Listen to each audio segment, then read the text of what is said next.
Hello, everyone. My name is David Muller. I represent Interim Secretary Phil Ing here. You are invited to participate in our transportation planning process regardless of your race, color, national origin, including limited English proficiency, religion, creed, gender, ancestry, ethnicity, disability, age, sex, sexual orientation, gender identity or expression, veteran status, or background. You can read the full notice of your rights and protections at www.bostron.org/MPO_NON_DISCRIMINATION. This meeting is accessible to people with disabilities. Zoom products are compliant with exceptions with the following standards: Web Content Accessibility Guidelines 2.1 Level AA standards and revised Section 508 standards. If you require any additional accommodations in order to participate fully in this meeting, or if you have any technical difficulties, please contact Ibu Kurashi of the MPO staff at IQURAISHIE. No E.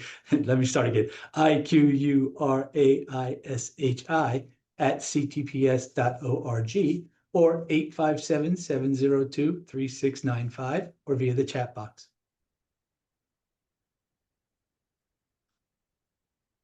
All participants will join the meeting with muted microphones. Please rename yourself to include your first name, last name, and affiliation.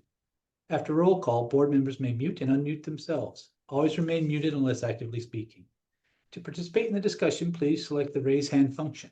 Find this by clicking either on the participants button at the bottom of the screen, and a window will pop up with the raise hand button at the bottom, or the reactions button in the toolbar. The chair will then call on participants. Please raise your hand via Zoom if you would like to use an AI note taker during this meeting. If you are on the phone, you can use *9 to raise your hand. Please call the roll. Certainly, starting with MassDOT Seat 1. This is David Moeller. MassDOT Seat 2. Good morning, John Bishad, representing Highway Administrator Jonathan Gulliver, present. Good morning. MassDOT Highway Division. MassDOT Highway Division, John Romano here. Hello. MBTA. Good morning, Sandy Johnson for the MBTA. Morning. Regional Transportation Authorities Metro West Transit Authority.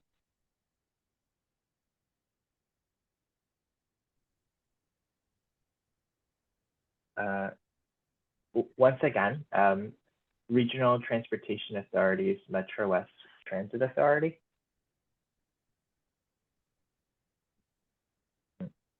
I will return momentarily. Tyler. Massport. Hi, this is Sarah Lee representing Massport. Hello. MAPC. Good morning. This is Eric Barassa from MAPC. Morning. MBTA Advisory Board.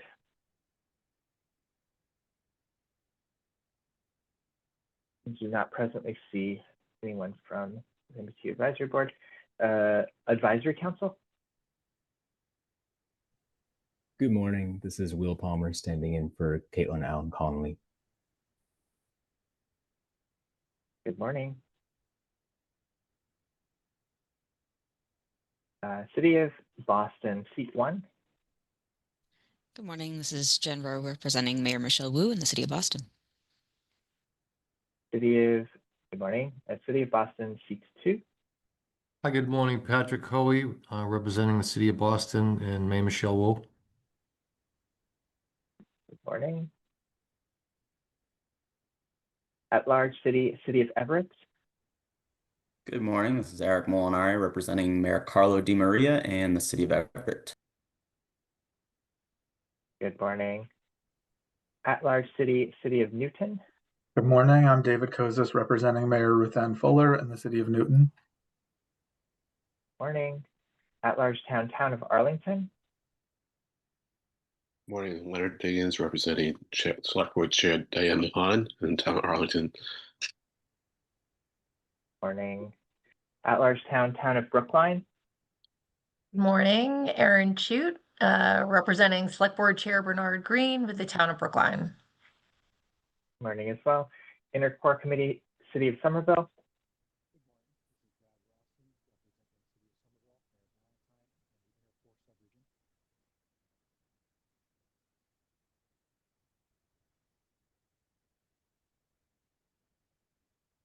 see Brad is present, but I will come back. Minuteman Advisory Group on Interlocal Coordination, Town of Acton. Morning, Nate Ryan, alternate for the Magic Subregion, representing Town of Acton, Chairman Dean Charter. Morning.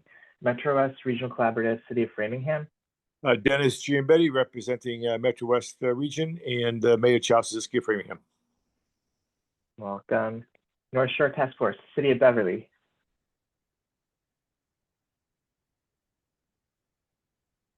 North Suburban Planning Council, Town of Burlington.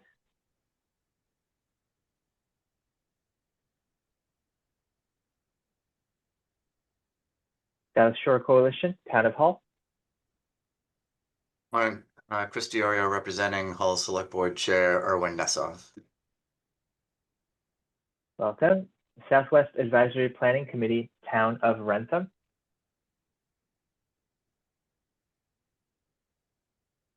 Three Rivers Interlocal Council, Town of Norwood.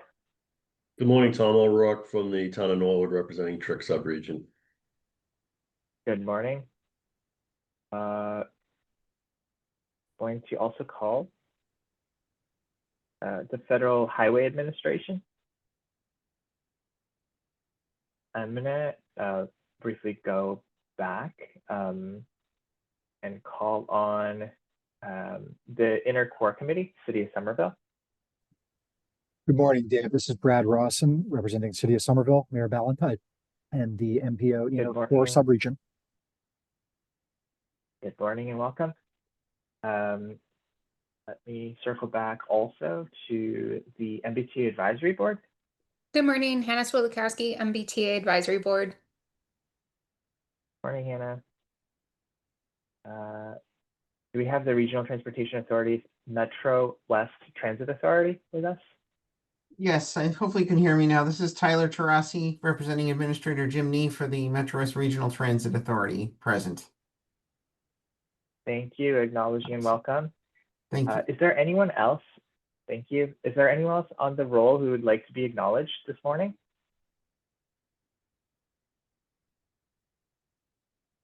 With that calls the roll, and back to you, Mr. Chair. You, Dave. Next item on the agenda is the chair's report. I do have some housekeeping today. So annually at our annual meeting, we elect the vice chair.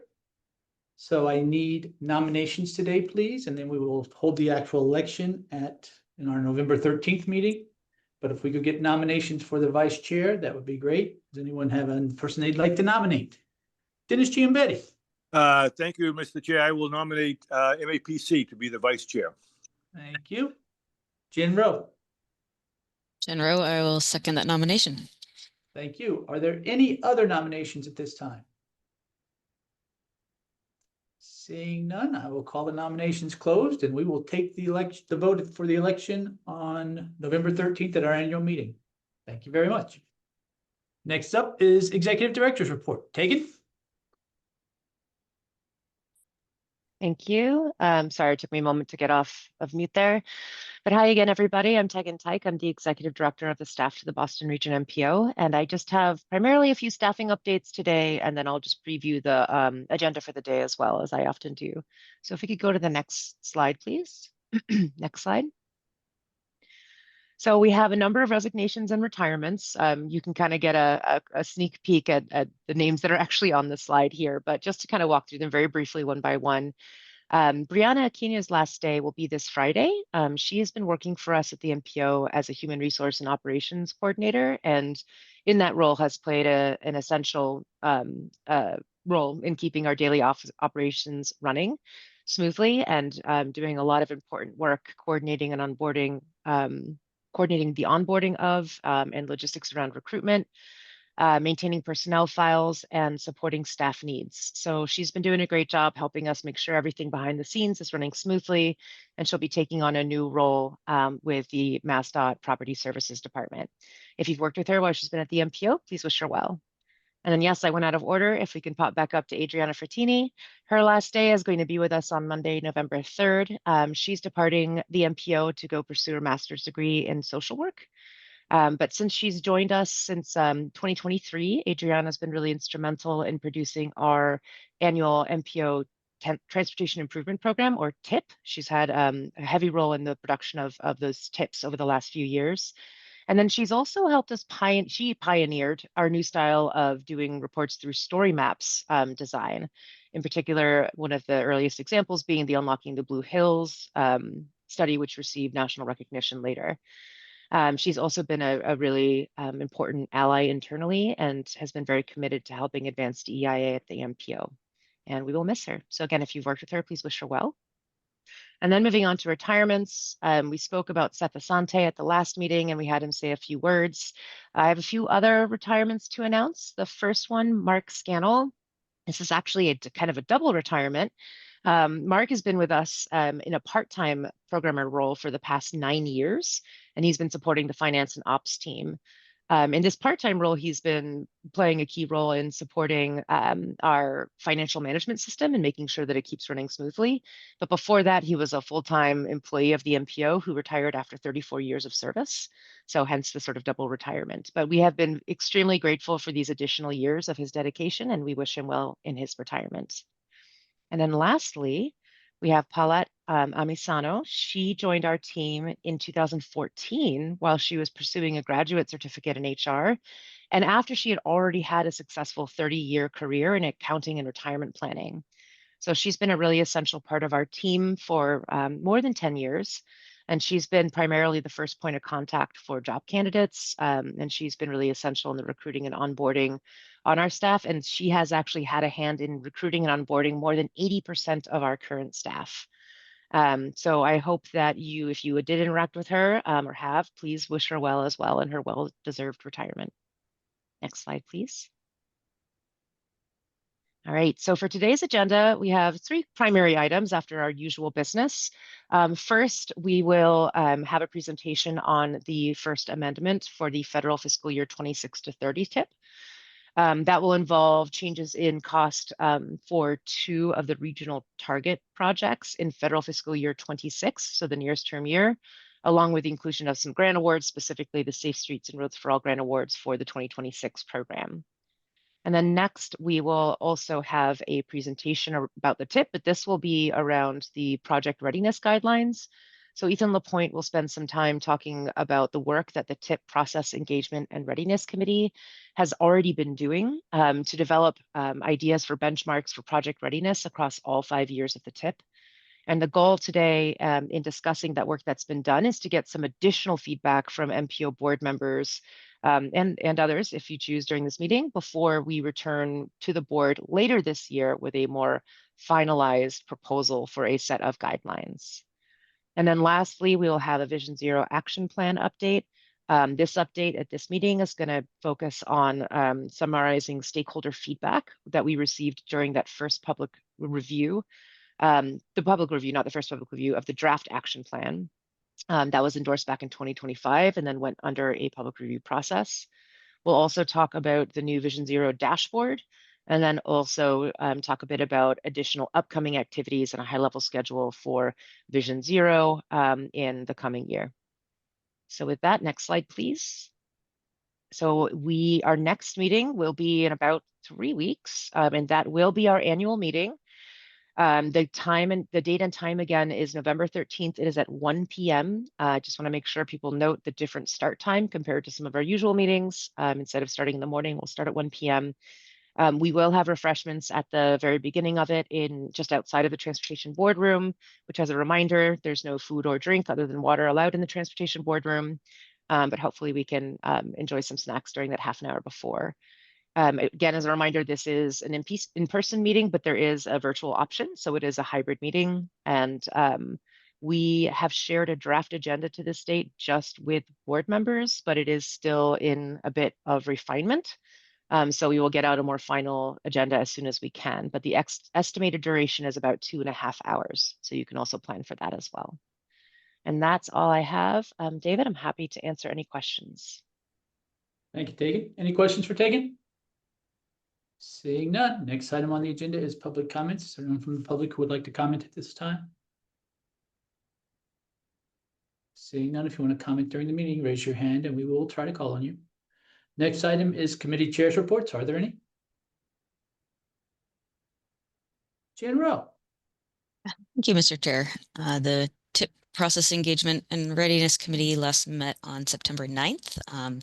We discussed updates to the 2021 TIP project cost increase policy that we've been working on for several months. The committee specifically focused on the 5-year readiness guidelines that have taken up a whole lot of our time and conversation for the better part of the summer. They would set the stage for when a project would enter the TIP and also some expectations for how design should progress year to year for the project to maintain its initially programmed year. Really excited that we've gotten to a place where these draft guidelines feel ready to be shared and discussed by the full board. Staff are going to provide an overview as taken previewed during this meeting, and there'll be an opportunity for members to ask questions and share some initial thoughts. We also plan to devote the I think better part of the next Tipper committee meeting on November 6th to this topic for kind of a deeper dive and conversation. So we really do encourage all members, whether or not you're a committee member, to join us for that. After that meeting, staff plan to come back to the full board in December for final approval, just as they did with the rescoring policy that we approved last meeting. So again, the next Tipper meeting is Thursday, November 6th, 1 p.m. And as always, don't hesitate to reach out to me, Ethan, or Adriana at any time. So thank you so much. Thank you, Jen. Any questions for Jen? Seeing none, next item on the agenda is the Community Advisory Council report. Is there one? Thank you, Mr. Chairman. From here, my name is Will Palmer. I am Transit Matters alternate representative on the Community Advisory Council, standing in for Caitlin Allen Connolly. As the Advisory Council has not met since the last meeting of this board, our update is quite short today. The next Community Advisory Council meeting will be on Monday, November 3rd at 2 p.m. A formal notice will be sent out next week. Thank you so much. Thank you, Will. Next item on the agenda is the approval of the August 21st meeting minutes. Can I have a motion and a second to approve the minutes? And please state your name for the record when making the motion. Eric Barassa. Eric Barassa, MAPC. I'll make a motion to approve the August 21st meeting minutes.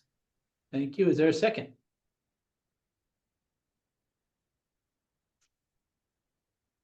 Jan Rowe. Jen Rowe, I will second that motion. Thank you. Motion has been made and seconded. Are there any comments, changes, questions, or suggestions? Seeing none, please call the roll. Certainly. David Moeller, Yes. John Bouchard, John Bouchard, yes. John Romano, John Romano, yes. Sandy Johnston, Yes. Tyler Tarasi, Tyler Tracy, yes. Sarah Lee, Sarah Lee, yes. Eric Barassa, Eric Barassa, yes. Hannah Switlikowski, Hannah Swilakowski, yes. Will Palmer, I believe that the council is not present at this meeting, so we will abstain. acknowledged. Thank you. Jen Rowe, Jen Rowe, yes. Patrick Hoey, Abstain, not present at that meeting. Roger. Thank you. Eric Molinari, Will abstain as I was not present. thank you. David Kosis, David Kosis, yes. Len Diggins, Higgins, yes. Aaron Shute, Shoot, yes. Brad Rawson,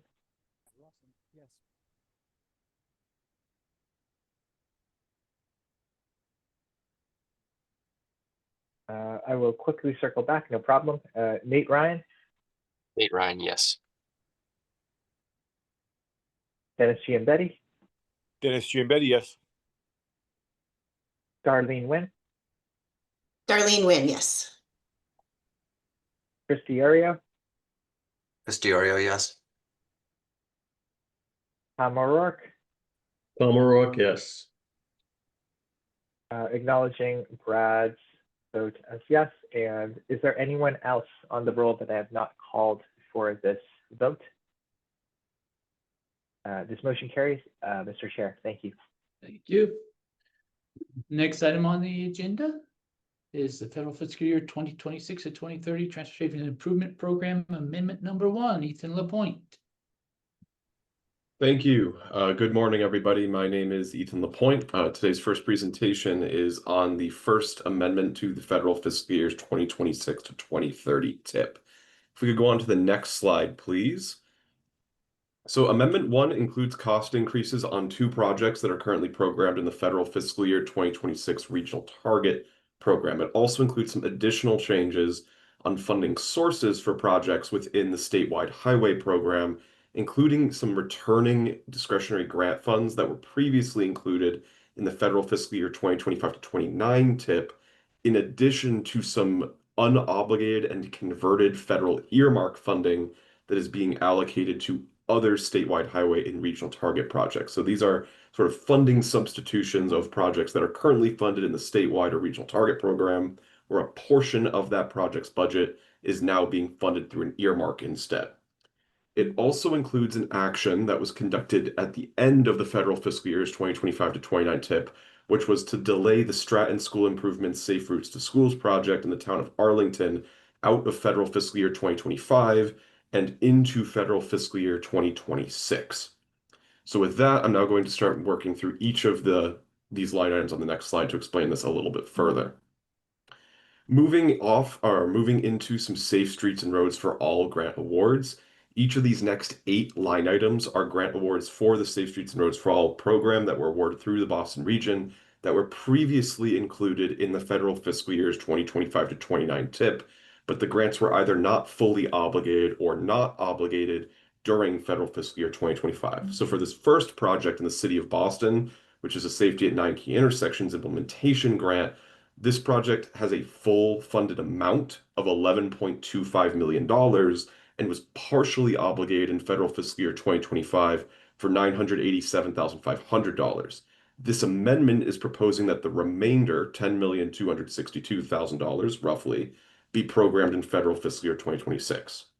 Now, these next few grants, one for the city of Lynn for $11,983,000, one for the city of Peabody for $279,000, and one for the city of Quincy, $158,000. These are all being programmed in federal fiscal year 2026 in their full grant amounts, as they did not execute or obligate any funding in 2026.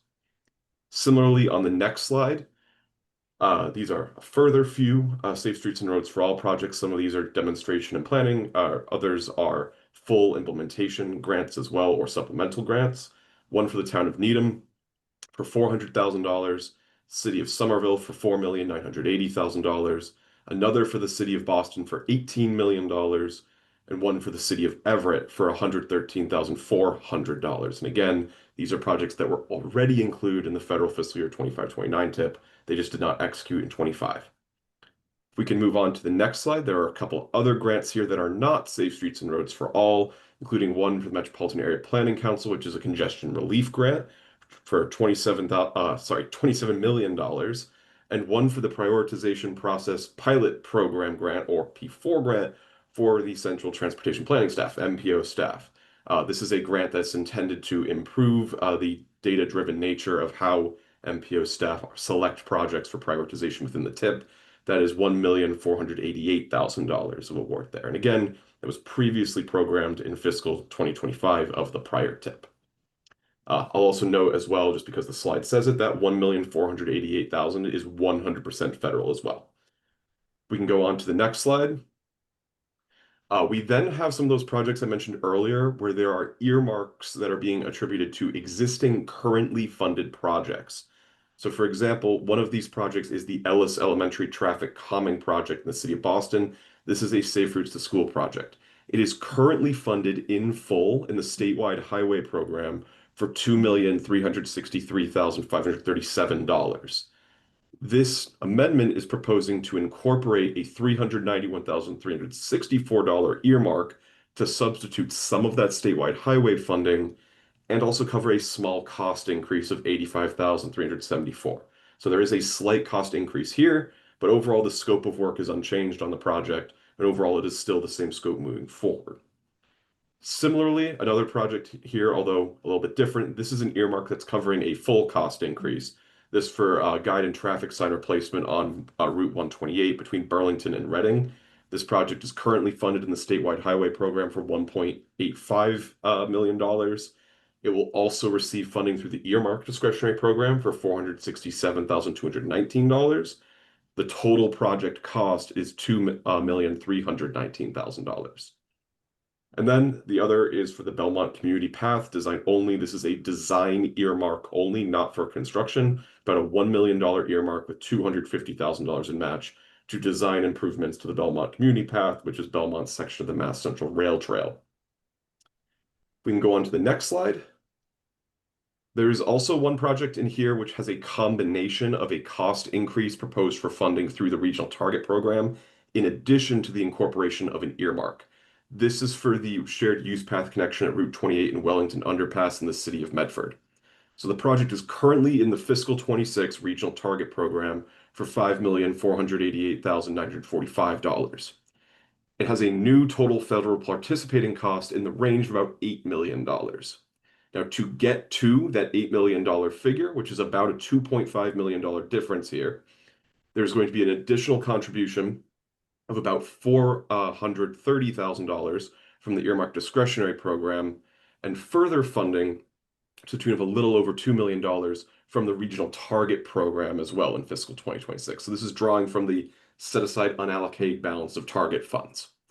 The reason for this cost increase is related to geotechnical engineering that was conducted after the project's latest plan specifications and estimates package from late in September, specifically around adding additional pilings to the project and some sting walls due to stability of the shoreline, and also general soil quality in the project area that required those kinds of additional stabilization elements.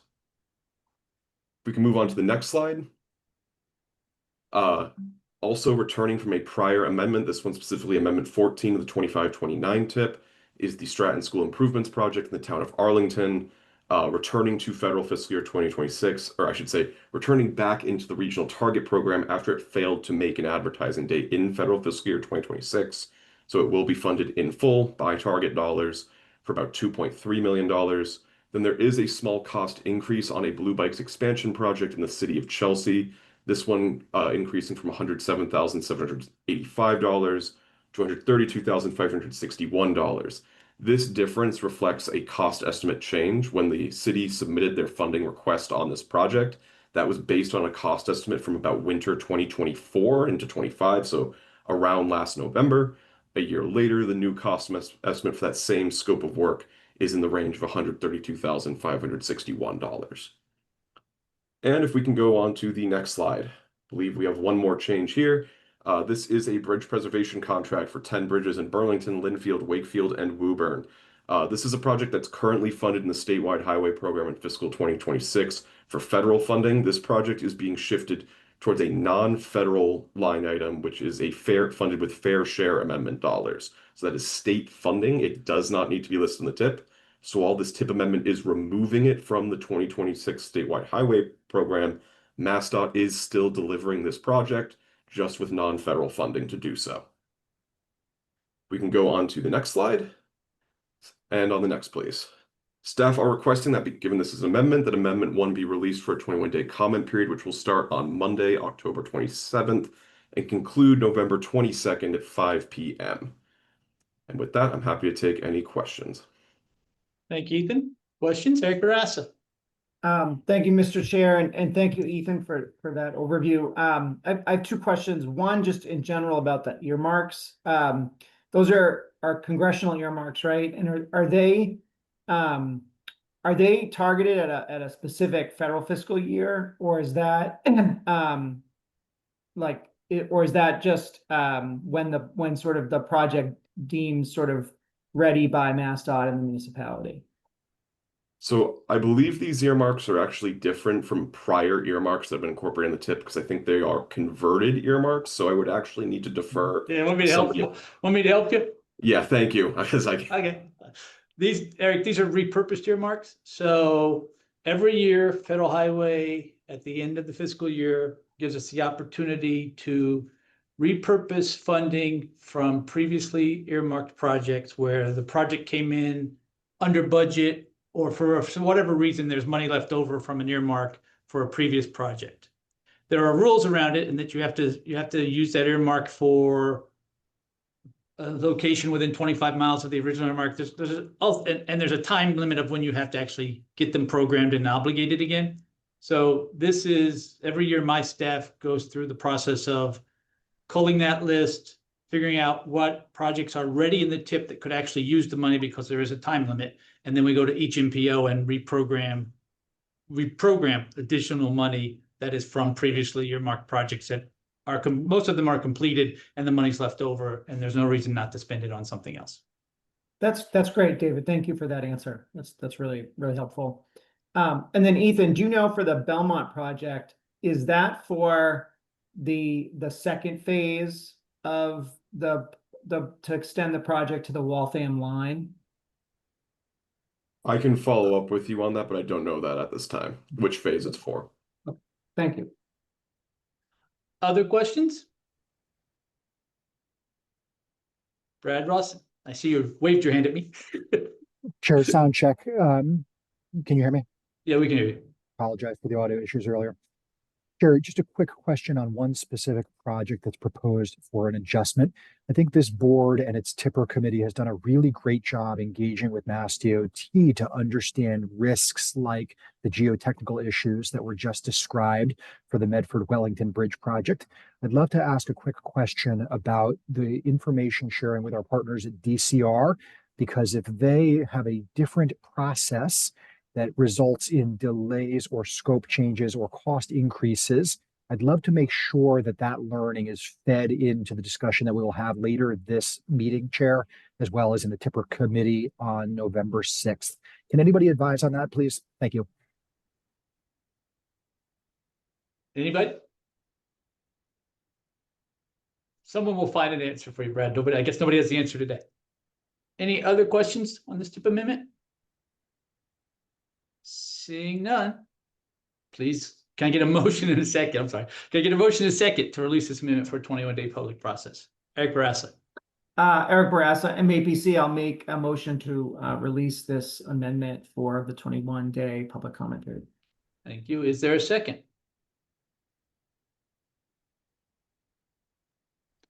Hannah Swilikowski. Hannah Swilikowski, I'd second the motion. Thank you. Motion has been made and seconded. Please call the roll. Certainly. David Moeller, Yes. John Bouchard, John Bouchard, yes. John Romano, John Romano, yes. Sandy Johnston, Sandy Johnston, yes. Tyler Tarasi, Tyler Tarasi, yes. Sarah Lee, Sarah Lee, yes. Eric Barassa, Eric Barassa, yes. Hannah Swilikowski, Hannah Swilikowski, yes. Will Palmer, Will Palmer, yes. Jen Rowe, Jen Rowe, yes. Patrick Hoey, Patrick Hoey, yes. Eric Molinari, Eric Molinari, yes. David Kosis, David Kosis, yes. Glenn Diggins, Diggins, yes. Aaron Shute, Aaron Shute, yes. Brad Rawson, Brad Rawson, yes. Nate Ryan, Nate Ryan, yes. Dennis Giambetti, Dennis Giambetti, yes. Darlene Wynn, Darlene Wynn, yes. Chris Diorio, Chris Diorio, yes. Tom O'Rourke. Tom O'Rourke, yes. Any other board members who would like to be acknowledged? If not, Melissa acknowledging. Melissa, how would you like to vote? I'm called in. Yep, I'm a yes. Roger. Any others? Motion carries, Mr. Chair. Thank you. Next item on the agenda is a preview of the draft tip project readiness guidelines. Ethan Lapointe. All right, thank you again. So if we can move on to this second presentation here. This presentation is an introduction for the MPO board to some of the work that the TIP Process Engagement and Readiness Committee has been working on really since starting back in May of this year to develop some 5-year project readiness guidelines that build upon the existing TIP project cost policies that this board endorsed back in 2021. So similar to a prior presentation we had about TIP project rescoring, this is another way that the TIP committee and MPO staff and our other stakeholders, including partners at MassDOT, are working on trying to improve not only the flow of information to this board about project changes, but also ways to control the factors that may be leading these changes or the sort of externalities, or the results of those changes, I should say. So this presentation, if we can go on to the next slide, please, is going to be structured by first reviewing what the current cost policy is around project design milestones, state the objective of updating the policy in this manner, outline the proposed framework of what the guidelines will look like or may look like, and also discuss an implementation timeline. Now on the next slide, today's objective is really to solicit feedback from MPO members to inform a discussion that we'll be having at the TIP Process Engagement and Readiness Committee on November 6th. And tentatively following that TIP committee meeting, staff are intending to bring that updated policy memo, and another presentation back to this board in December for final endorsement or a vote by the board on this. We are doing so under this timeline as we, as staff, intend to trial implementation of this policy for the federal fiscal years 2027 to 31 program. So if these guidelines are put into effect, they will take effect starting as early as February when we begin to develop scenarios for the next TIP. If we can go on to the next slide again, this will take us into our policy review section and the one after that. So as I mentioned earlier, we came back to this board recently to talk about a project rescoring intervention that was incorporated in the 2021 cost policies and elements of that. The 2021 TIP project cost policies also included 2 other major interventions, one around project communication of project changes, and the focus of this update is really around updating that intervention for project design, requiring a more advanced design status for projects to be programmed in the TIP. Now, if we go on to the next slide, there's sort of 2 key issues when it comes to the current phrasing of the 25% design requirement that is outlined in the current and existing cost policy. For one, due to recent years in which there were low application volumes, and specifically referring to TIPs prior to the development of the 2026-30 program, where we saw applications go back up, low application volumes in those years had led to flexible enforcement of the 25% design policy. Also specifically because the definition of what is a 25% design, is it submitted, is it received, is it approved, is it at a public hearing, differs depending on the stakeholder involved in the project development process and was not defined under the policy. Second is that the 25% design policy only applied to those new projects seeking funding in the TIP and did not address projects that were already programmed on the TIP, including a large number of projects that themselves were not at 25% design. And the policy did not establish any mechanism to address those projects that were either not yet at 25% and were already funded, or even projects that may have been at 25%, but were somewhat stalled in design, required a new 25, or maybe were working towards getting 75%. It's worth reiterating that the objective of the cost policies was to try to control the prevalence of project delays and cost increases. And while projects moving from project review committee approval to 25% did often see very large cost increases, there were still other cost increases, albeit smaller, between those other interim design stages, 25 to 75, 75 to 100, 100 to PS&D, etc. So with that, if we can go on to the next slide, and the one after that, please. The objective of this policy update is actually to implement an unimplemented component of the original policy. The existing project cost policy recommended the creation of year-over-year benchmarks for project design progress to set clear expectations to project proponents. So when a proponent for the TIP is trying to get a project on, they know at the time of application what expectations are for how their project should be performing, not just to get on the TIP, but to stay on the tip for the next 5 years so that the project can be delivered in the year it is funded in. If we can go on to the next slide as well, some questions we've heard as to why these benchmarks should be incorporated. The first is that these 5-year benchmarks help to allocate additional or provide additional warning signs to MPO staff, the MPO board, and other stakeholders if a project appears to be falling behind where performance is for other or on average for projects to reach different design milestones. And moreover, it is a consistent regulation. This is a guideline that applies to every project that is on the tip rather than specific projects that may be selected for whatever reason. And it's also worth noting that these guidelines are reinforcing guidelines that MassDOT already has that they implement usually as part of their readiness days recommendations, or rather best practices that they have. Now, the reason why we're proposing reinforcing MassDOT's own exercises here is that generally speaking, the scopes of work for projects that the MPO funds usually take longer between different design milestones. Specifically, on average, an MPO regional target project is going to take longer than the very broad average of MassDOT projects. For example, there are usually preservation contracts that may be factored into those kinds of averages, and MPO projects do not usually include maintenance and preservation when we're looking at average design milestones.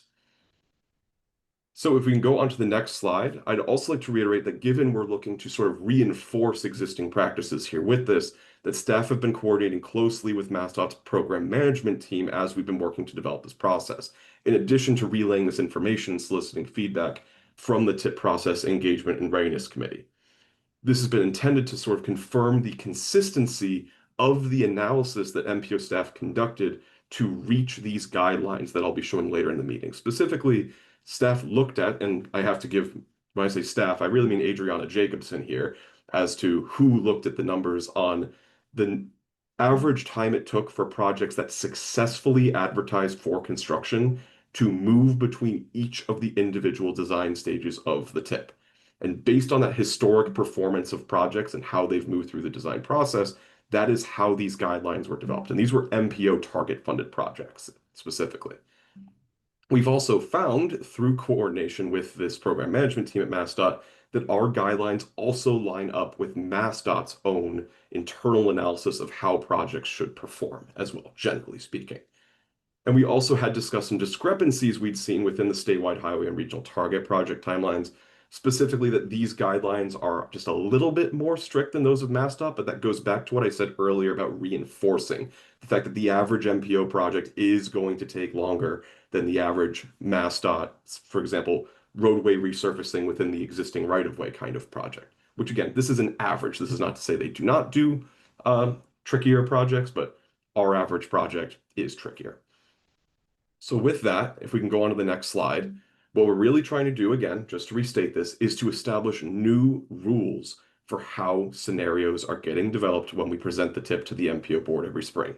Specifically, the purpose of this is to fund every project in the TIP across the entire program for the regional target program in the year that they should advertise for construction, given MPO specific data and trends there.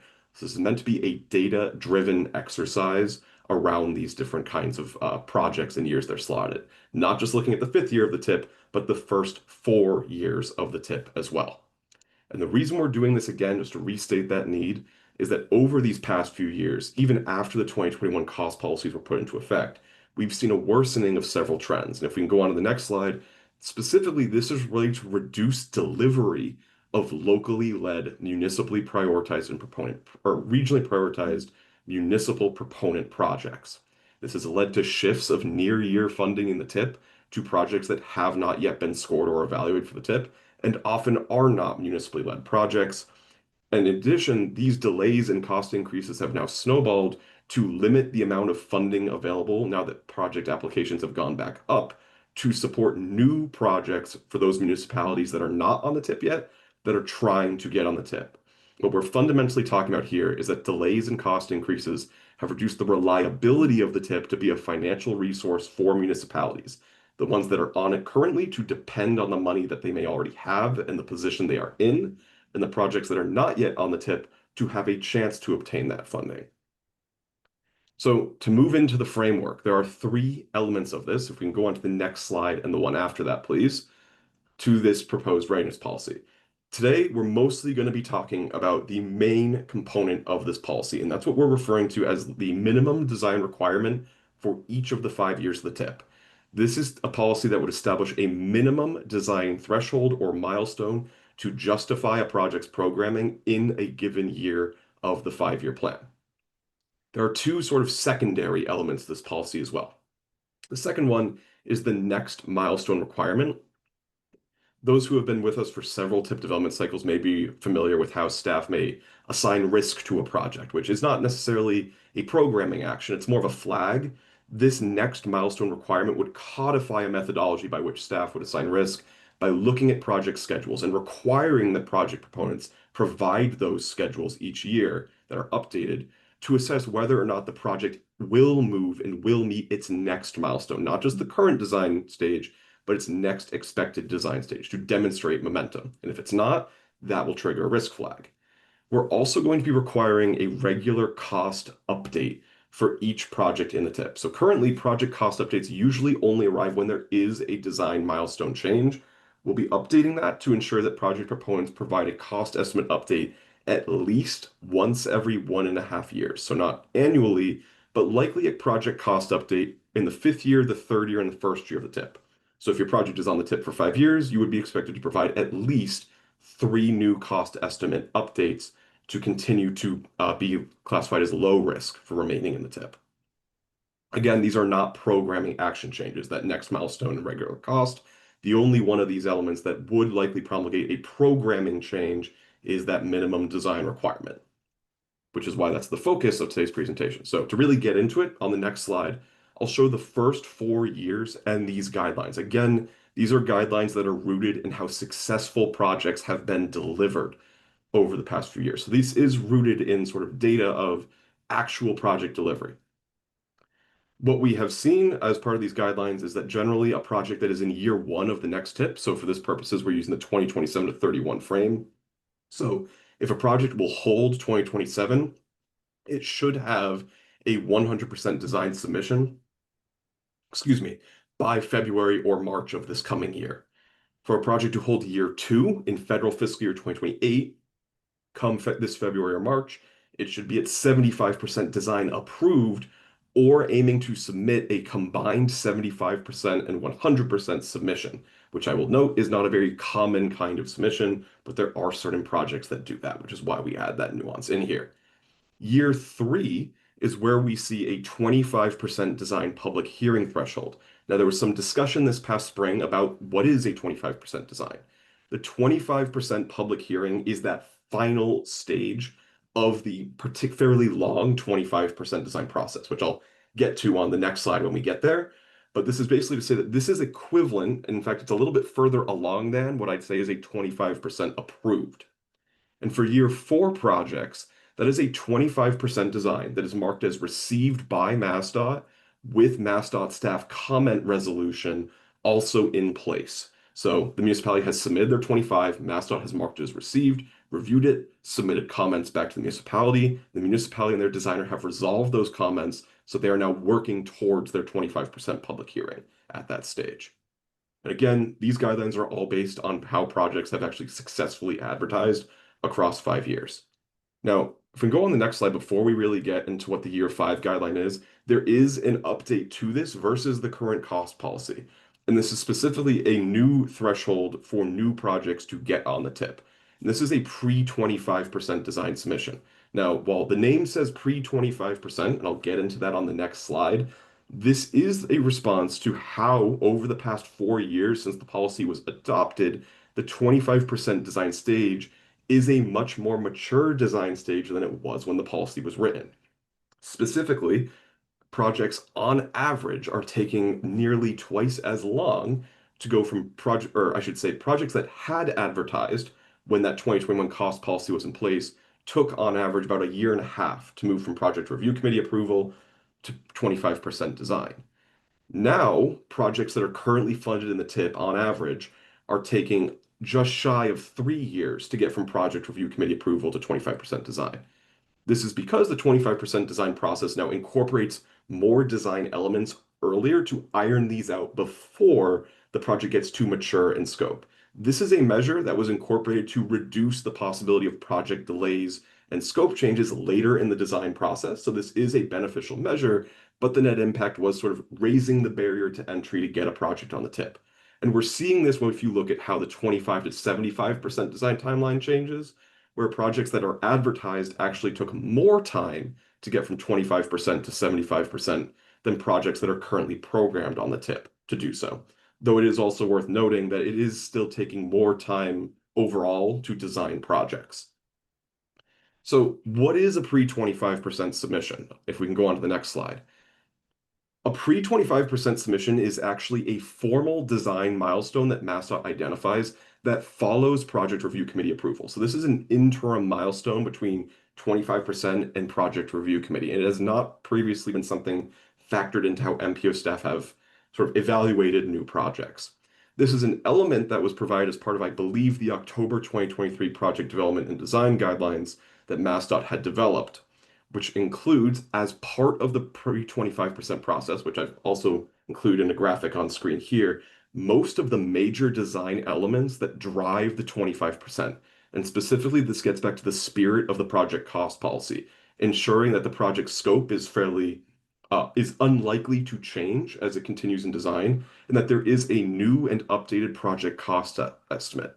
Specifically, these design elements include the completion of a road safety audit, the completion of utility survey, preliminary structures reports to be completed, a draft design justification workbook, and intersection control evaluations to be resolved, among other elements, including a MassDOT scoping meeting as well here. So what we're really referring to is a fairly mature part of the project process where the scope of work is clearly identified. Alternatives are largely or a preferred alternative has been selected, and there's a new cost estimate with the project. So with that in mind, and again, just to reiterate, the reason we're talking about a pre-25% submission here is that this will become the new year 5 requirement. So if a project wants to get on the tip, it needs a pre-25% submission. What we're really looking at here again is going back to that implementation timeline. If we can go on to the next slide. So again, and on the next slide, please, we are bringing this to the board here today not to ask for approval at this meeting, but more to solicit feedback and reactions to the work we've conducted so far. That's the purpose of this October 23rd meeting, and we're going to be holding the November 6th TIP Process Engagement and Readiness Committee meeting to discuss this feedback further and potentially make tweaks to this policy in response to that feedback, and also potentially identify ways that going forward that this policy could be iterated upon to incorporate additional nuance. Again, the main objective of the policy is to set a guideline for each of the 5 years of the TIP, just for every project based on its design milestones only. Any additional nuances or considerations for project scope or further considerations for cost would likely be part of a different or later effort down the line. What we would be doing then after the November 6th TIP committee meeting is to come back to this board in December to ask for a potential vote to approve the policy so that we can then communicate these new expectations to project proponents in the coming year. Now, before we get into discussion, I just wanted to float 2 topics for consideration on the next slide. The first, just some things to consider, is questioning how implementation of the policy could change how scenarios are being presented and developed to the MPO board, which is to say that this will alter how staff have historically developed, our project scenarios come February and March that define the program of projects for the next TIP. And also any questions around how insufficient funding would be incorporated, as again, this is mostly just looking at where projects should be, putting projects in the year they should be delivered in based on their readiness assessment. It does not necessarily incorporate any changes to the cost side of things. So also discussing what could happen if projects should be delivered in a program year that doesn't have the funding to actually accommodate them in that program year. So if we can go on to the next slide, I'll just again reiterate what we're really looking for in today's discussion is just some additional feedback here so we can bring it to the TIP committee and come back to this board in December. With that, I'm happy to take any questions on this. Thank you, Ethan. Questions? Dennis? Thanks, Mr. Chair. I have a couple questions if I could. One is, Ethan, how does this compare to the other MPOs in the state? Do they have a similar process or do they have no process. How does it compare? So in prior years of tip development, we had consulted with other MPOs to identify what strategies they were employing. I would say that I have insufficient information to really adequately say how it compares because the Boston region's regional target program is unique in scale. We have a lot more projects than other MPOs have, and also our programming strategies are often different for those projects. So while they often see the same cost increase and delay challenges, the ways they are addressing those challenges tend to differ. That makes sense. Okay, yeah. And will there be recommendations or language about when something is high risk? What is the definition of high risk? What does that drive action, or is that just FYI? And how do we? And it's up to the MPO to analyze it and respond to it, or will there be some recommendations of if it's at this level of risk, it gets moved out, or whatever? Is there some prescription for that? Yeah, that's a good question. So while this presentation didn't show those specific risk flags, there are thresholds for each of the 5 years as well to identify risk. With that being said, I'd also reiterate that this policy is not overruling the MPO's ability to make a decision on the program of projects or to change something for a specific project. It's setting rules. So this is to say that if a project is flagged as high risk, it is up to the MPO to decide what to do with that information. Okay, Anything else, Dennis? So that would be one more follow-up if I could. Sure. So that would be, so if it's, let's say a project is of high risk, it won't automatically move that project a vote to do something from the MPO would, in other words, have to be a negative vote as opposed to a positive vote. If I'm clear. In other words, if the prescription is that it's high risk, because if it's high risk, it moves out a year, say, right? That's the action required, unless there is a vote by the MPO to not do that. So if we could actually go back, I think it's slide 46 in the deck, just to kind of, I think, use the visual here to explain, because there are two different elements here, really. There's risk, and then there's recommended programming year. Yeah. So the minimum design requirements, that 75, 100, if a project is not at that design stage, staff will not incorporate it in a scenario in a year that is not sufficient for that design stage. However, while that is the case, the risk flag is then looking further ahead to say, what is its current design milestone? That's the first row. And the second row here for the next milestone is basically trying to say, will it make its next submission? Or will it also miss its next submission as a result of this? So a project can be delayed and also see high risk. This is more to say that the MPO could elect to also take either potentially a more conservative action on a project based on that risk flag beyond even what these guidelines propose. Okay, thank you. In a row. Thanks, Mr. Chair. I think Brad had his hand up first. No? Okay. Happy to jump in. Thank you. And first, just wanted to express a lot of appreciation for staff for all the work that's gone into really, yeah, like the analysis, the research, the multiple times coming back to the TIP committee, and also to thank the TIP committee members who've really engaged really deeply in this content. And then also, I think, MassDOT as well for, I think, providing a lot of information that has really enabled us to get to this degree of granularity, and I think it's just unprecedented and really fantastic. So not the information sharing in general, but just that we've been able to all work together in this way. So thank you, everyone. My question is actually, I really interested in this pre 25% submission as a milestone. It was kind of new to me, but I've been hearing a little bit about it from some of the project managers who've been working with MassDOT, and on first blush, it makes a lot of sense as this step. I was just sort of curious, is there an official, because I saw that my understanding is the staff's recommendation is that the pre-25% submission be the uh the my threshold, I guess, for consideration for the programming in the regional target program.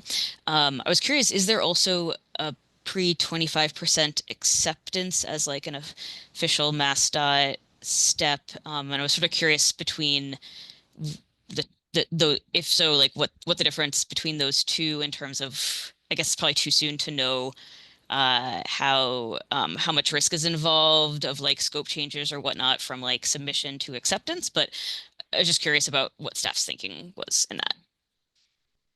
So admittedly, I mean, pre-25 is a tighter window of time than the full 25% design universe. We're still working that through as the pre-25% submission. Those nuances are also new to MPO staff. That's something I think we can continue to work through with the TIP committee before we bring this back to the board in December.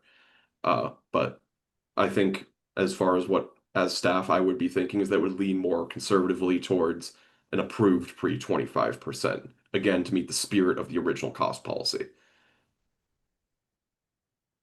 Others? John Bouchard, you got something you wanted to say? I just wanted to add, if I could, thank you, Mr. Chair, and to Jen's question. MassDOT tried to initiate this pre-25 and over-the-shoulder as an informal process originally, and ran into a little bit of some nuances about what we were trying to achieve. And the pre-25 and over-the-shoulder reviews was really to settle in on a scope of work for the project, so we could minimize our risk and minimize scope creep in the future. So we initiated this pre-25 to get our internal team working with the town and their designer, as well as our designer on our projects, to get to here's the scope, so that way we're minimizing the risk of the project scope increasing. And as a result, we started this informally, and then we needed to kind of formalize it a little bit. But we don't necessarily have a pre-25% approval. We go through pre-25 and we settle on the scope. We do an over the shoulder, and then we have a preferred alternative as a result of that kind of effort. And then we direct the consultant, okay, you can advance the 25%. It's, as I said, it's a little nuanced, and it was really because we were seeing projects with a significant amount of scope creep, changes in scope, and then the risk factor of when we're able to program and make sure we could advertise. And we were trying to do these initial steps early on to try and minimize our risks. Thank you, John. Thank you, David. Lynn Diggins? Thank you, Mr. Chair. I think for some reason you're just not seeing Brad, I see Brad. Brad doesn't have his hand up.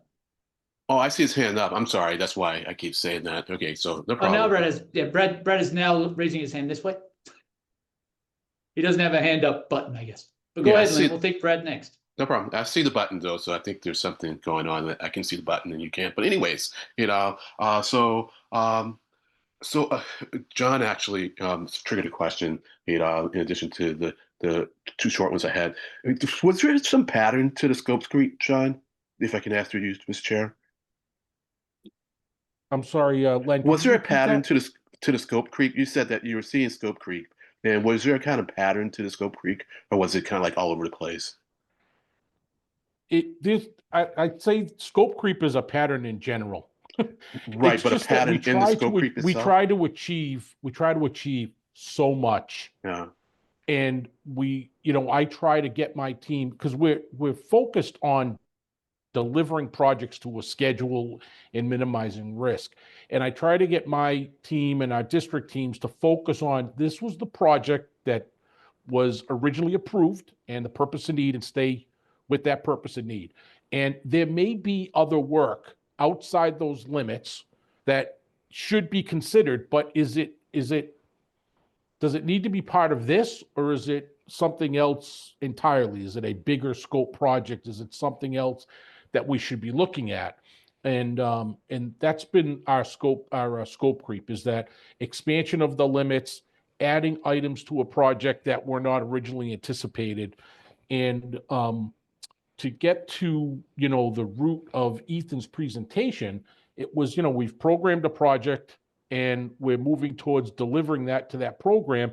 And then when the scope expands or scope creeps, then the delivery to that timeline is in jeopardy. And now we have to approach the MPO about possibly moving it into a future year because we can't complete the work with the additional scope. So that's really what the impetus came from. Does that address your question?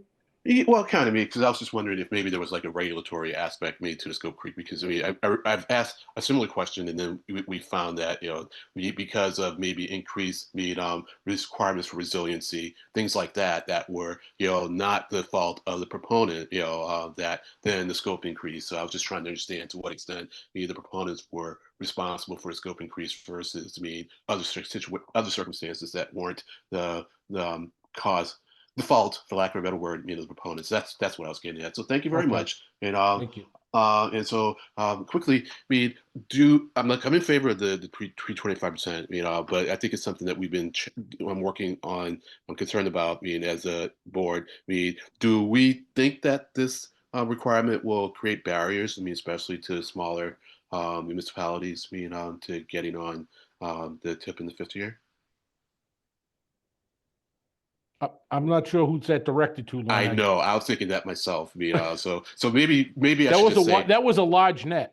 Yeah, I know. So I guess I'll say maybe this is something we should talk about, in the TIPper committee meeting, and also maybe something in the TIPper committee, and maybe this is directed towards Ethan. Maybe that question was directed towards Ethan too. Is at what point is this going to be appropriate for us as a board to talk about when projects come off the tip, and then when they come off, if we decide to come off the tip, then what happens with them?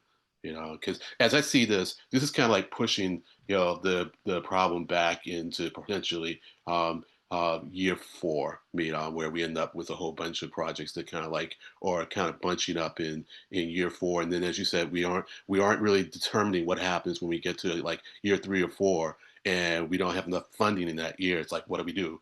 So at what point do we discuss that? Is either a TIPper committee or the board? That's it. Thank you. Thank you. Brad? Thank you, Chair. Appreciate it. Sorry for the Zoom issues today. Definitely want to echo the appreciation that we have all heard from some members with these comments. Chair, thank you to you and to John for allocating DOT staff time. You all have such great expertise in this MPO. Our municipalities are benefiting from this knowledge sharing. So I just want to name that. And I also want to remind us all that, to Len's last point, one of our primary goals here is to develop a robust and diverse pipeline of projects with municipalities of all sizes from all sub-regions.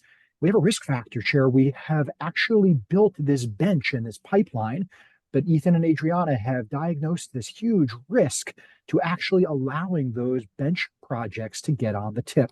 So this work is urgent and it's important.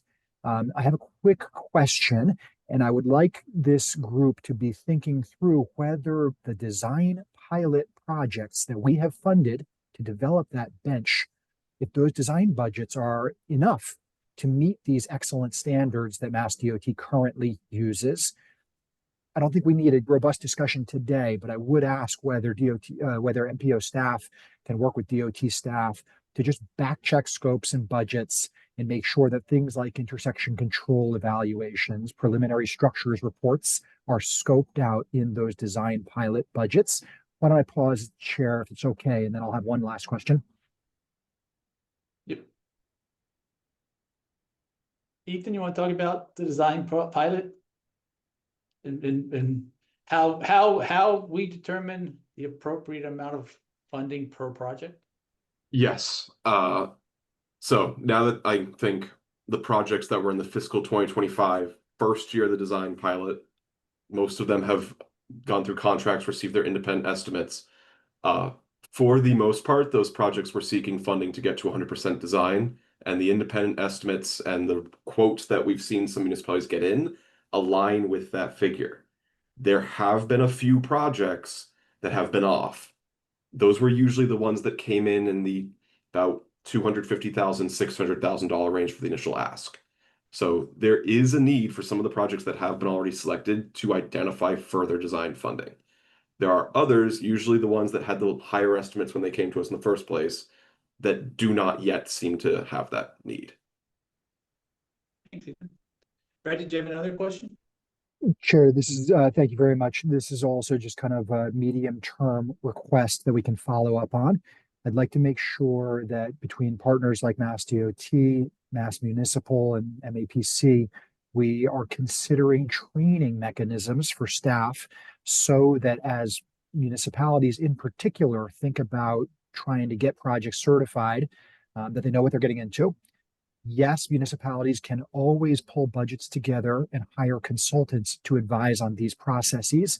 But I think it's of critical importance, Chair, that we also gain public knowledge and capacity building for project management and not simply outsource that learning to our consultant partners.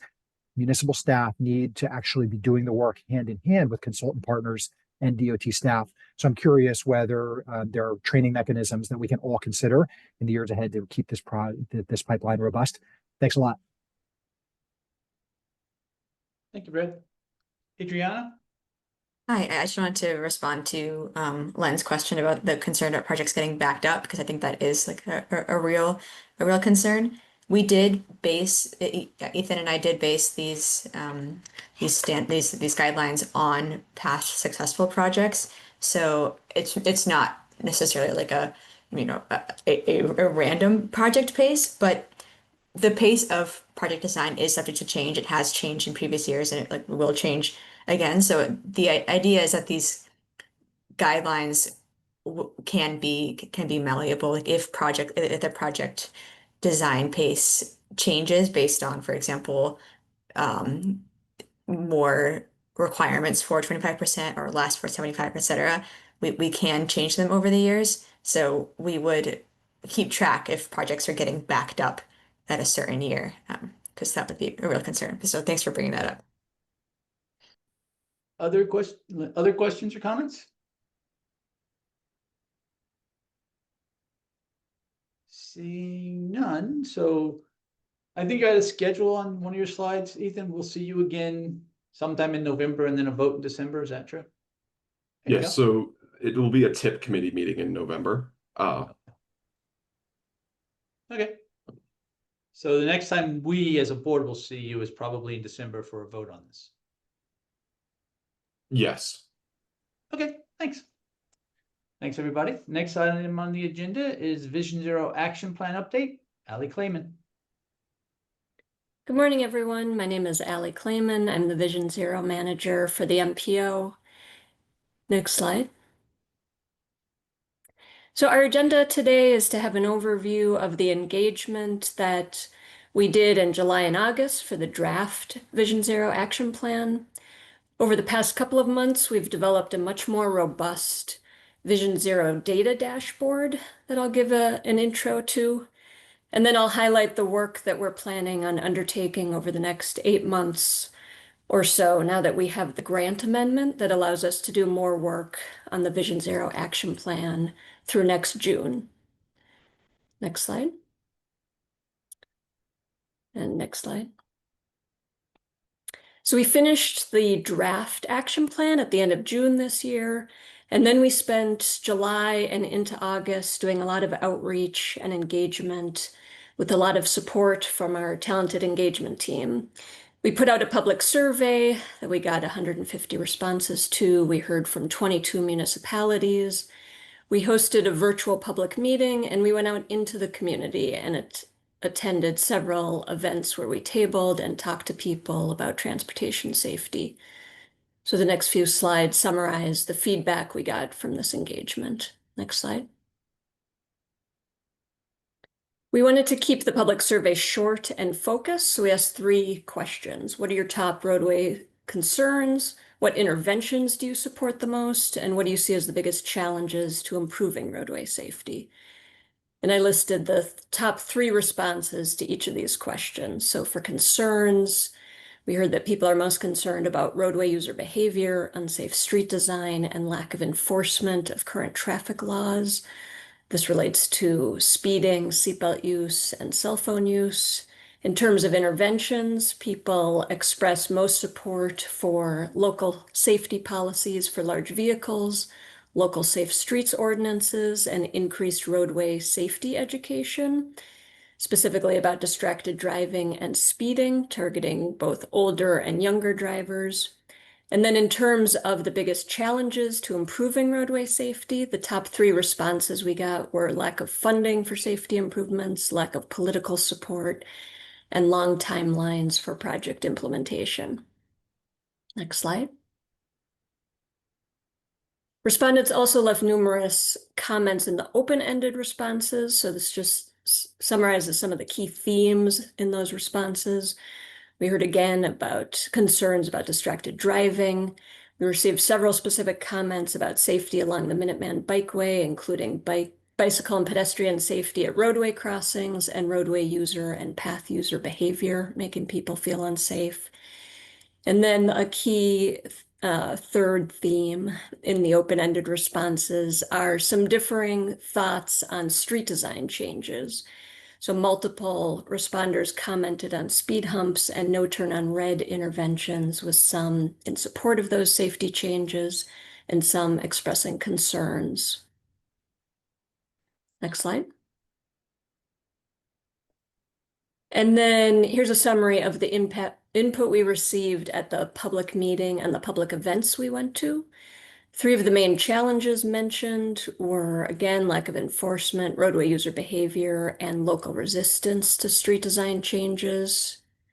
And then in terms of recommended interventions, we got some comments that people want us to consider interventions that work in other countries in the Boston region, like colored pavement instead of paint, and moving towards more uniform signaling and pavement markings approaches.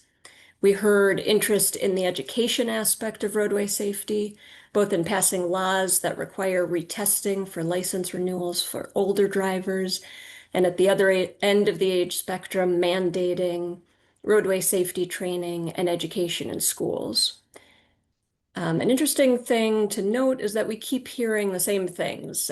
We heard very similar input during our engagement for the draft plan as we did during this engagement. We heard similar engagement during our engagement for the draft plan as we did when we were developing the plan. So we've tried to engage a pretty broad group of stakeholders in all of our engagement. We've talked to residents, municipal law enforcement, older adults, and the business community. And we keep hearing a lot of the similar input on challenges, concerns, and interest in specific interventions. Next slide. So in addition to engagement over the past few months, another part of this work that we've made a lot of progress on is the Vision Zero dashboard. So I'm going to switch gears and talk about that aspect of the work. Next slide. So in June, when you all voted on the draft Vision Zero action plan and we posted those resources online, we included a link to a data explorer to give stakeholders an initial way to interact with the high injury network and high risk data and look at individual crashes. And over the past few months, we worked with Cambridge Systematics to further develop the Data Explorer into a Vision Zero dashboard. We're still putting the finishing touches on it, so it's not live yet, but I'll go over some of the key parts of it. Next slide. So just in terms of the thought that went into creating the dashboard, the main audience that we want to use the dashboard and to benefit from it is municipal staff and leadership. We talked about the dashboard with our task force, and the CBOs and other stakeholders are very interested in it and said they could imagine using it and benefiting from it, but we really focus design on municipal planners and engineers. We will develop the dashboard for municipalities to be able to do a deep dive into their specific crash data, understand specific locations of concern in terms of crashes and risk, and start to be able to connect those things to actions in the plan and best practice designs and solutions. We think having access to all of this information in an easy to understand way can also hopefully help with stakeholder communication for municipalities, as well as for MBO staff as we engage municipal partners. The image on the right is what's currently in Appendix E of the draft action plan. So we developed these municipal profiles for some of the top crash municipalities in the region. And these were our first step at taking the crash data from the regional level and trying to summarize it in a more useful and informative way for municipalities. So the dashboard is an interactive way to continue to bring that type of data analysis to every municipality. Next slide. So this is the landing page of the dashboard. There are 4 main sections and an about page. The first section is understand crash patterns. This is where all the crash and high injury network data is. The identify dangerous locations section includes all of the risk data. The improve road safety section includes best practice information and links to resources related to Vision Zero and safe street design. The hear from the community section includes public input, and then the about page defines all the data and layers in the dashboard. So I'll go into each of these a little bit more. Next slide. This is the Understand Crash Patterns page. So one of the main elements of this page is the ability to zoom into the data for one municipality. This is Arlington. And then on the left, there are several different filters that can be applied to look at specific crash severities or crashes that involve specific collision types. A user can click on one crash point and bring up the box on the right that has a lot of information about each crash, including things like day, time, weather conditions, users involved in the crash. And then you can also overlay the high injury network with the crashes to understand the specifics of the serious crashes that have taken place on priority corridors. Along the bottom of this page are additional tabs that present charts to summarize the data. Next slide. This shows an example of some of the charts in the Who tab. So this tab summarizes information about the people impacted by crashes in a few different ways through data like whether the crash occurred in a community of concern area or within an eighth of a mile of a school, as well as the ages of people involved in crashes and the modes involved. So you can focus in again on one municipality. You can select specific crash severities. You can look at things like crashes only on municipally owned roads or specific crash factors like intersection crashes, and then see how many took place in communities of concern and the ages of people involved. Next slide. This is the risk section, the identify dangerous locations, and either looking at the regional or municipal level, a user can select specific risk type that they're interested in and see primary and secondary risk locations. So this is showing high risk intersections. Next slide. And in the hear from the community section, the information that's in here right now is the feedback we got in the stakeholder input map that was active during development of the action plan.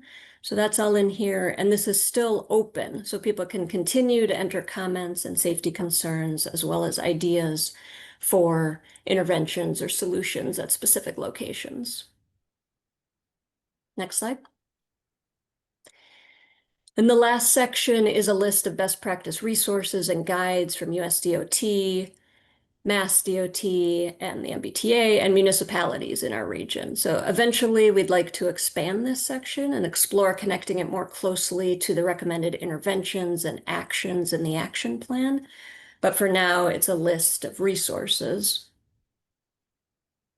So that's a very quick overview of the dashboard. We're really excited about it. There's a lot of information. We're hoping it can be very useful to municipal staff and other stakeholders in getting a better understanding of their safety challenges and thinking through how to prioritize addressing them and what interventions to use. I can put a link to the draft dashboard in the chat. And then in the next couple of weeks, we will make it available online. But please feel free to reach out with any questions, suggestions, or if anyone wants to talk about it in more detail. Next slide. So the last couple slides, I'm going to highlight some of the upcoming work over the next several months. Next slide.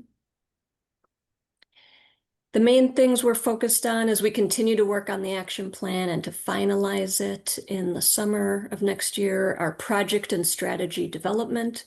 We put out an RFP for consultant support for this and are reviewing proposals now. The main outcome of this work is intended to be conceptual designs of quick build and longer term interventions on key high crash corridors in the region.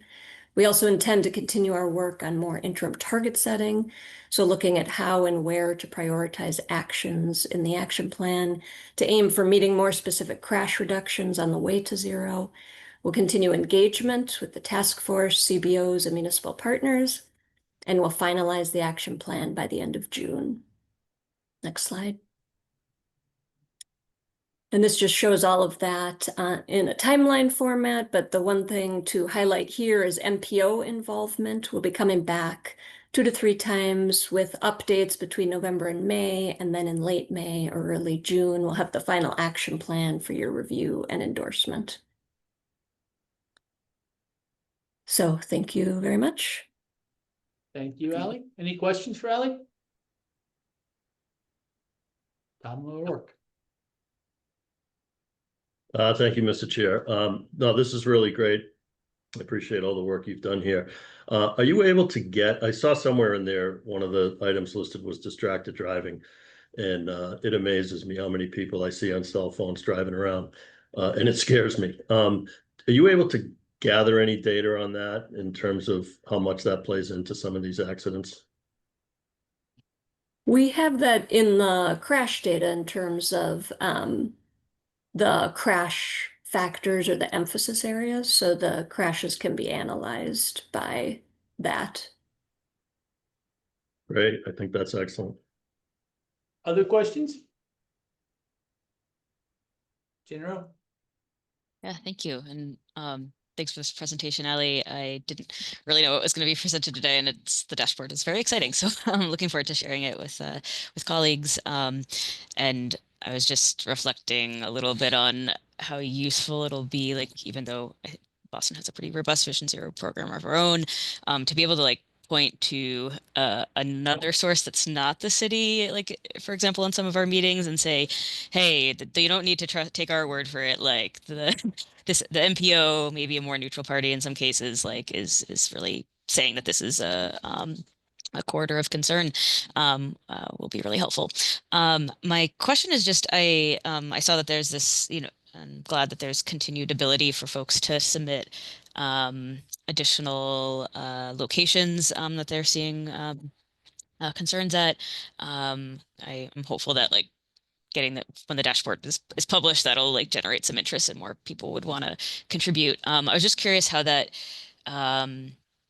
MPO staff plan to kind of be able to continue monitoring that, or passing along input that comes in that way. Is that so yeah, that was sort of my question. I know that at the city of Boston, I know we've been guilty of putting together a thing and then it's not, you really have to devote some staff time to monitoring it. So I was curious what your approach to that would be. Yeah, definitely. I mean, I think with that and with sort of updating the crash data, we'll need to be doing all of that. So, I mean, one approach we took when the map was live during the development of the action plan was just downloading, and you can sort it by municipality and share it out with tip contacts or municipal staff. So I could imagine doing that at regular interviews if we see that we're getting a lot of new comments on it. Other questions? Brad Ross, and I can see your hand. Thank you, Chair. Great work, Ally and team. Really exciting to see the 18-month journey that you've all been on. And as Jen and Tom just noted, the outputs and the deliverables are really living up to the standards of graphic design, of legibility, of data-driven policy making, and of sub-regional storytelling that this MPO really emphasizes. So I'm really excited to see the outputs here. And I can't help but be struck by some of the public feedback that you described to all of us. We at the local level certainly live this tension between what we might think of as new agey, Vision Zero oriented street redesigns. These things can be emotional and they can generate strong opinions from community members on all sides of the transportation policy spectrum. But what you cannot argue with is that traffic calming features, best practices like raised crosswalks, speed humps, curb extensions save lives. They reduce crashes. Empirical study after empirical study have shown those things. In Somerville, we are just finishing up a big engagement push this fall where we have been showing our crash data to our residents to try to make sure that we acknowledge with empathy that some folks may view the world a little differently and say, we're worried about being a little slower on crosstown journeys because of speed humps or other traffic calming being built every 300 feet. But we were able to show 25% reductions in crashes over time. We're able to show that after a 4-year period of fatal crashes every year on our streets, we've now had 2.5 years, knock on wood, with no fatal crashes on our streets. These tools work. And so I guess I'm getting to my question, Chair, which is, as Ali and the team look forward to implementing this work, are there opportunities for post-project evaluation and storytelling? Tom Bent has raised this up as we think about tip-funded projects and making sure that we are back-checking the results of our work over time. And if it's helpful for staff, I would most certainly offer up Somerville staff time to support you all on that. Again, great work and look forward to continuing this work with you. Thank you, Brett. And I think that there's always the possibility of, through the UPWP, an after action review of a given tip project or series of projects or program. So I think that's something the tip subcommittee, UPWC committee actually talks about probably every year. So I think it's something that everybody agrees adds value and we should try to figure out how to fund. Other questions? Seeing none, great work, Ali, as always. Thank you so much. Thanks a lot, everyone. Next item on the agenda is member items, and I believe Eric Barassa needs to talk about elections. Eric? That's right, everyone. So we have the MPO elections, and the I'll tell folks about who's running. So the city of Framingham is running unopposed for the Metro West collaborative seat. The city of Somerville is running unopposed for the Inner Core committee seat. The town of Hull is running unopposed for the South Shore coalition seat.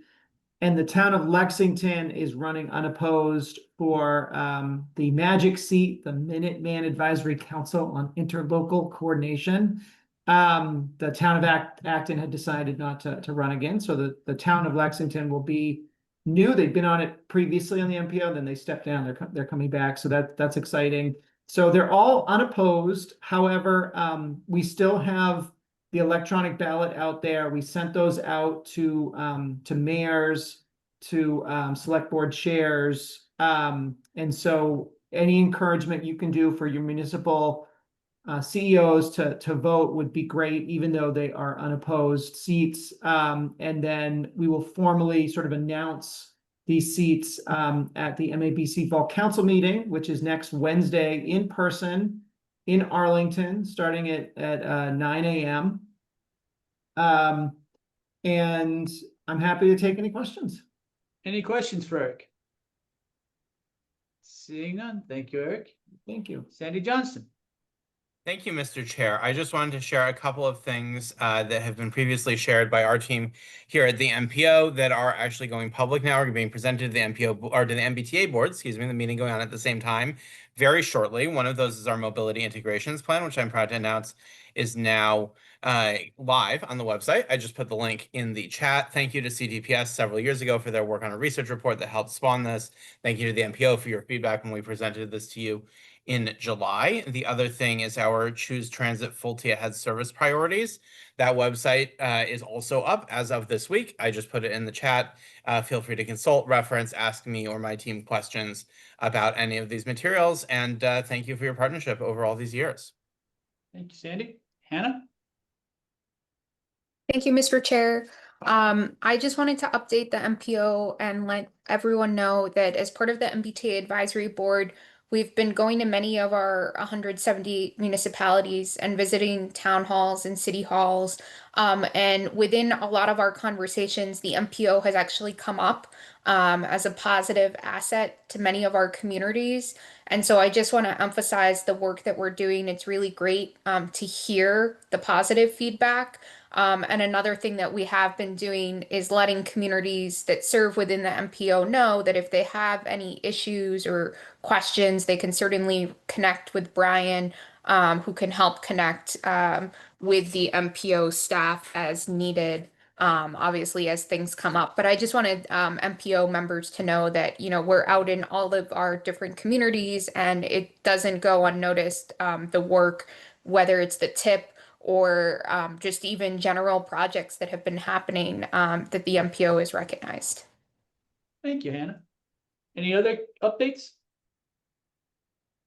Seeing none, can I get a motion and a second to adjourn? And please state your name for the record. Eric Barassa. Thank you, Mr. Chair. Great meeting today. Eric Barassa, MAPC. I make a motion to adjourn. Brad Rawson. I'll second that motion, Chair. Thank you. Thank you. Motion have been made and seconded. Are there any objections? Seeing and hearing none, we are adjourned. Thank you all very much. Have a great week.